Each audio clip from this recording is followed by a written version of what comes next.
Hello, everyone. Welcome back. I am Kris. This is Distressing Things from the Internet, Volume 9. I have not done the other 8, so I'm just they're all out of order. It's fine. This is from Fright Factory. You can click that thumbs up button for me. That helps out tremendously.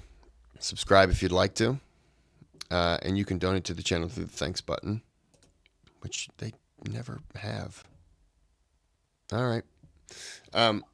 If you do donate to the channel, you can request a video, and doing that will allow you to get the title of sponsoring a video. If that's interesting to you, donate. I'll react to the video. You can still request. You just don't get that extra shout out, and it takes a little bit longer. All right, I'm going to shut up now. Time to get into the video. The polar bear you're looking at is named Binky. He may look cute, but there's a pretty disturbing video involving him that very few people know about. I'll show you the video, but as usual, let me give you the backstory first.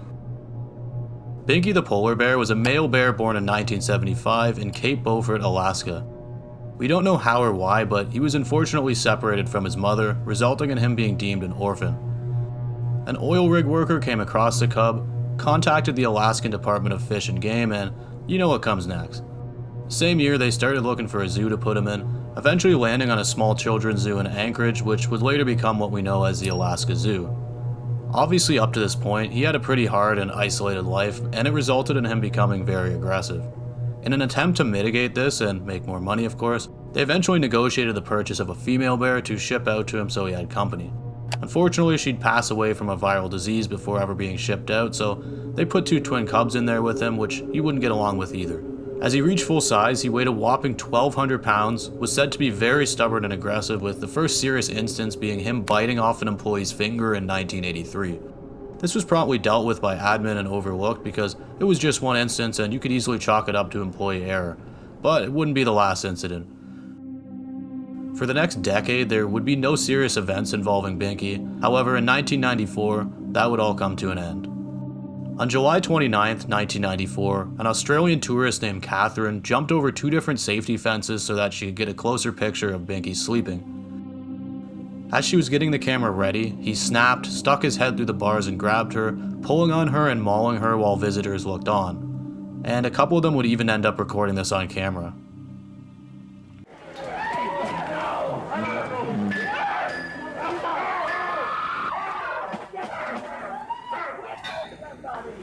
Get a gun! Tranquilizer gun! Tranquilizer gun! That's it, get over there with it. Oh, he's gone.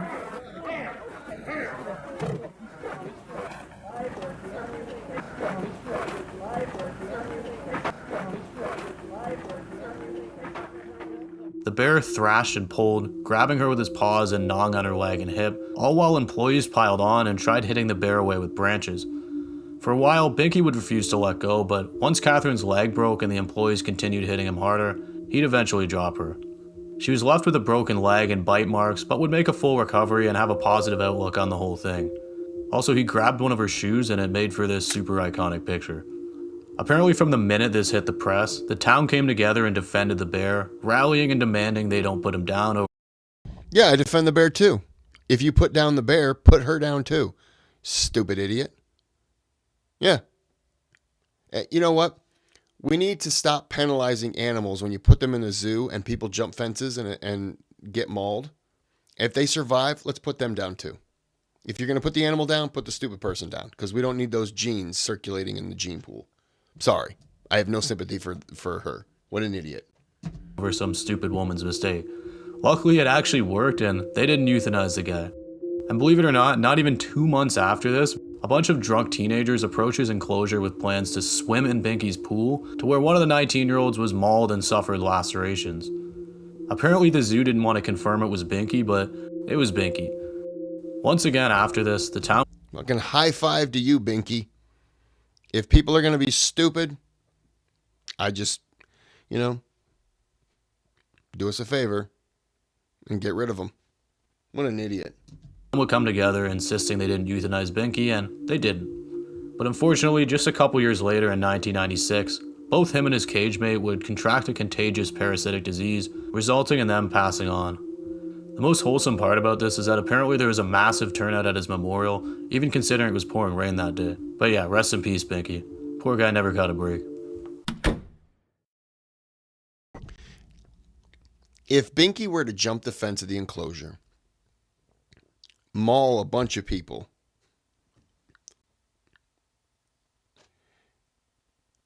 I'm 50-50 on whether he should be put down.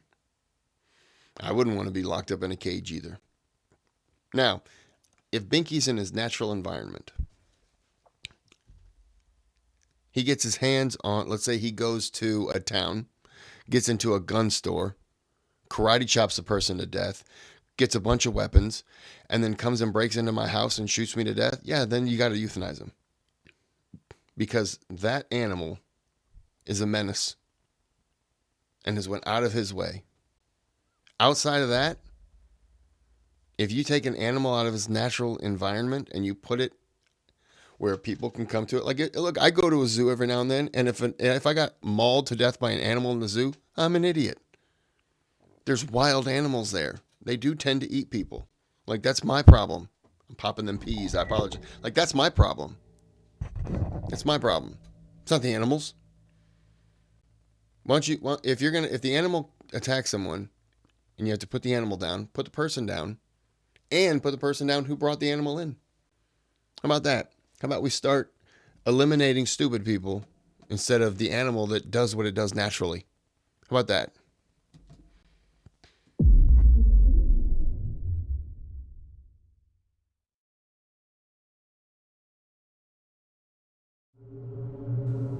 This is Asiana Airlines Flight 214. There was a total of 307 occupants on board, and all of them were about to go through something that would change their lives forever. One of the passengers, however, would experience something so unlikely that it's hard to believe the story I'm going to tell you is even real. Flight 214 was a trans-Pacific flight traveling from Seoul, South Korea to San Francisco, California on July 6, 2013. The flight took off just after 5 p.m. without a hitch, and for the most part, the flight was completely standard and uneventful. The passengers were going to be sitting there bored over open ocean for 10 hours, and they knew what they were in for. Some of them would sleep and some of them would sit on their tablets, but all of them were eagerly awaiting their arrival. As they were approaching San Francisco, the flight crew would start to prepare for landing and begin their descent. Part of the runway's instrument landing system was out of service for repair, so the crew was cleared for visual approach, which is not an uncommon thing in aviation. Unfortunately though, due to poor airspeed monitoring and mismanagement of approach, the landing gear and tail struck a seawall just past the runway, causing the airplane to crash. The plane would slide and rotate, eventually coming to a stop considerably far left of the runway. Oil fell into the engine and a large fire full of black smoke would ignite. Fortunately, slides were deployed and people were able to get out, but a couple of them failed and shot inwards. Either way, there was escape routes. One of the survivors was 16-year-old Yi Mang Young, a Chinese student who was traveling to California with her school to participate in a summer camp. She managed to get out and she was in very rough shape, but nonetheless, she was still alive and laying down just a short distance from the airplane. Unfortunately, what would happen after this is just downright sickening. Despite managing to survive the crash, during the rescue operation, an emergency vehicle would end up running her over, resulting in her tragic and untimely demise. No one understood how anyone could have let something like this happen, especially considering that she was a 16-year-old girl, but answers would soon come as first responders had cameras that were recording the majority of the event. At one point in the footage, we see a large vehicle about to hit her, to where one man would yell stop, saying there's a body there. Whoa, whoa, whoa, whoa, stop, stop, stop. There's a body right... There's a body right there, right in front of you. The driver understood and avoided her accordingly. Sadly though, somewhere along the line afterwards, she would get covered in the fire retardant foam when they were spraying the entire site. No one triaged her, no one carried her out, and no one noticed while they were spraying that there was a human laying there. And because she was no longer visible, there was no way for emergency vehicles to know where she was when they were driving. It's important to understand how chaotic these situations are and that when you're actually on scene it's a totally different game, but in this case there was simply just no excuse, and the video verifies all of that. She should have been promptly taken out of the way or at least checked for a pulse. It was later confirmed that her COD was consistent with being run over by a large vehicle, and the parents would sue the department who was responsible. 2 years later, an out-of-court settlement was reached and the lawsuit was dropped. The department was extremely remorseful and with good reason, but they did do a good job with the rest of the situation.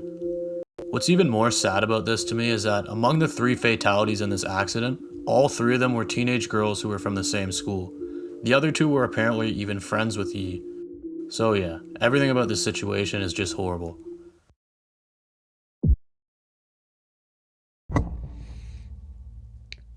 Wow. You survive a plane crash only to be run over. Yeah, the people that were there, I don't blame the people that are, as you saw, spraying the plane with the foam or the retardant. I don't blame them at all. They're trying to stop the fire. But the guy who was just like, "Hey, stop! There's a body in front of you." Okay, can we get that body out of there? Can we check see if it's dead? Unfortunately, drag it out of the way. If it's alive, let's get some help so we can get the people that need to be closer to the plane closer to the plane. Oh, poor girl. Oh man.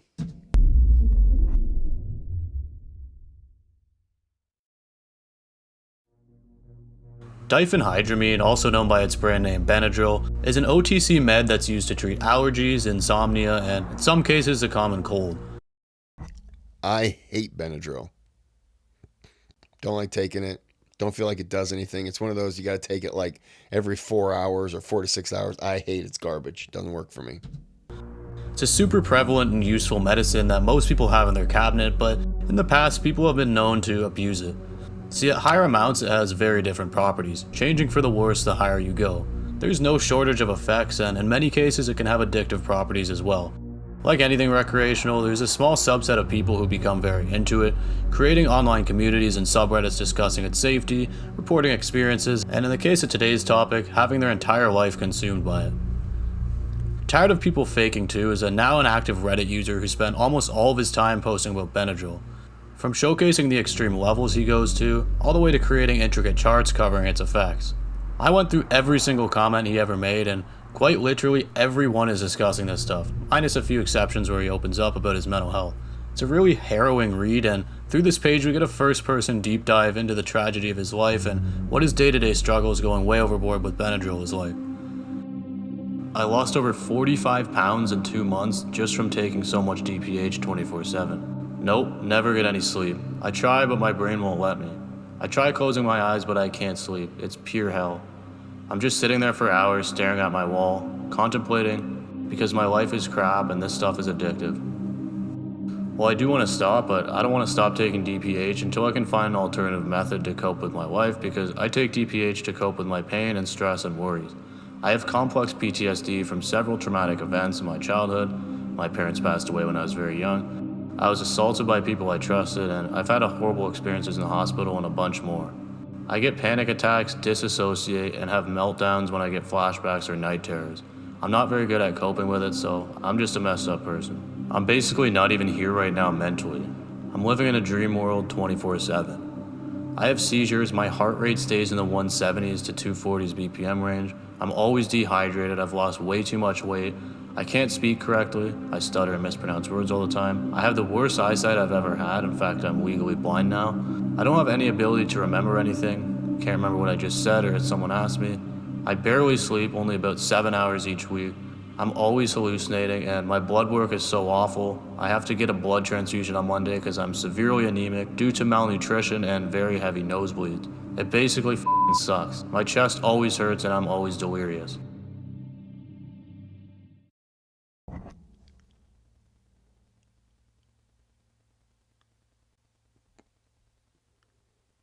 I understand addiction. I mean, clearly not like that, but I'm saying in just a general view, I understand what addiction is. That's addiction. Some people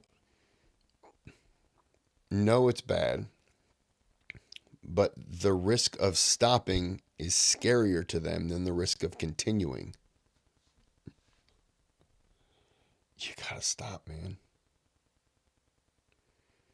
I have a feeling this video this part is going to get worse, but you have to stop or slowly withdraw, which is, and I understand that's a terrifying thought, but you have to stop. As the page goes on, we see him gradually increase his amount and get far more reckless with what he's doing, even going as far as to regularly post pictures of just how much he was consuming in one go. The post would continue to get worse, and finally, Holy shit. I apologize for the cussing. Go back. of just how much he was consuming in one go. 62 pills down the hatch.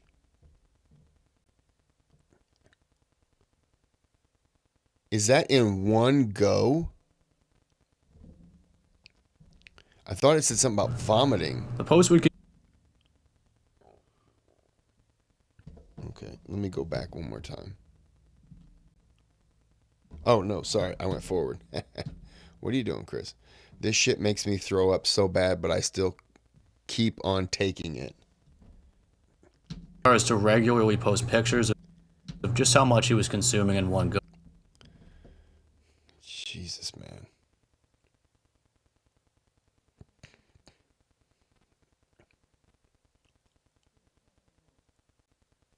I have no words, and I know that it's going to get worse. The post would continue to get worse, and finally, we get to his most recent post.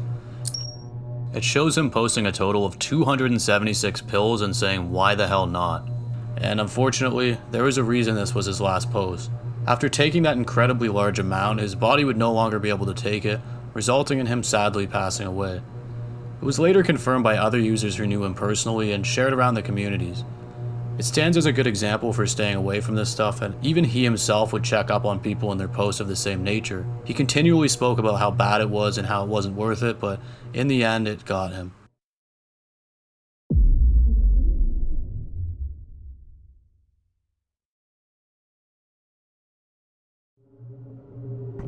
Hilda Volume 8 was removed, so this is a story from volume. Okay, so I'll have to remember that because I'm going to start checking for these other ones. I'll have to remember that. Yolando Mayol was a vibrant 26-year-old woman from New York who worked as a waitress on the ground floor in the North Tower in the year 2001. On the day of September 11th, she was scheduled for a pretty routine morning shift, rolling in an hour early to start prepping for open and coordinating the day ahead. The restaurant opened and things were by all means normal. She'd get many regulars who worked in the office space above, a few customers she didn't like, and she was keeping a smile on with hopes of getting a few extra tips. A normal day for most waitresses. Somewhere along the line, at 8:46 to be exact, Hilda, her coworkers, and the customers would all hear an extremely loud, reverberating bang, followed by a shaking sensation. Right after this, a bit of commotion would begin to ensue, with people having absolutely no idea what was going on. Some would investigate further, others would try to continue eating and hoping it wasn't anything serious, but within a few minutes, things started to heat up. Word started to get around, and people who looked outside would see debris, concrete, and other materials falling from the building. Many people would decide to stay, and some people would leave, not wanting to take any chances. But once the second plane hit 17 minutes later, it was quite the opposite. Many people would begin to evacuate, and very few people would stay. Hilda was one of the ones who decided to leave and not take any chances. It's unknown as to whether she'd left before the second plane hit, but nonetheless she did make the right choice and escape before the South and North Towers collapsed respectively, allowing her to avoid injury altogether. Only 23 people who were in or below the towers escaped after they collapsed, 15 of which were rescue workers, so it's more than likely that she would not have been so lucky if she stayed. She knew this though, and she said she was aware of how fortunate she was given how many lives had been lost. There was of course some residual trauma in the months afterwards, and it was debatably the most chaotic thing she had ever been a part of, but she was still grateful. And you think the story would end there, but there's actually a horrible portion to this that I've yet to explain to you. In the months following, Hilda obviously needed some time off to process things and opted to visit her family. The months preceding were nothing short of chaotic, and it'd been a while since she'd last spent some quality time with them, so she looked through her schedule and found a good pocket of time to get in a family trip. Is this family trip going to be her going to, was it India when that tsunami hit? And I'm just going by that last picture. this one.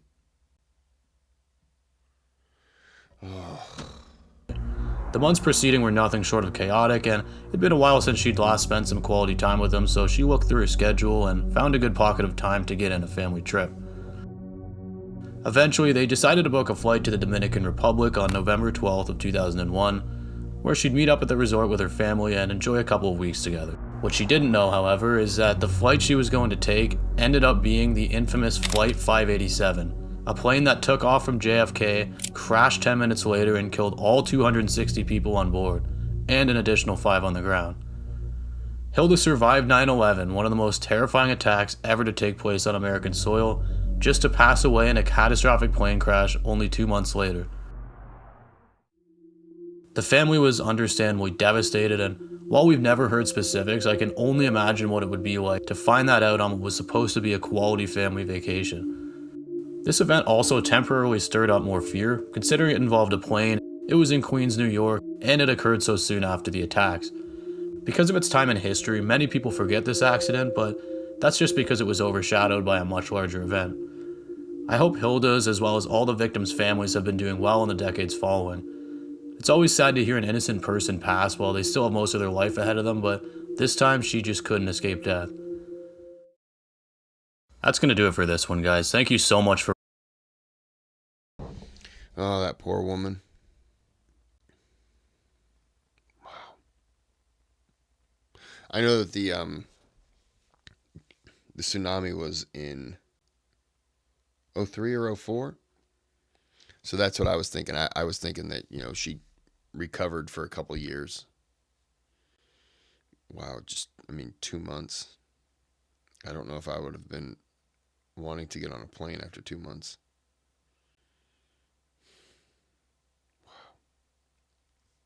Wow. Okay, well, I'm going to end this here. I hate to say I hope you enjoyed it. I hope you like the content that was there. You understand what I'm saying. So until next time, have a good day. Have a good night.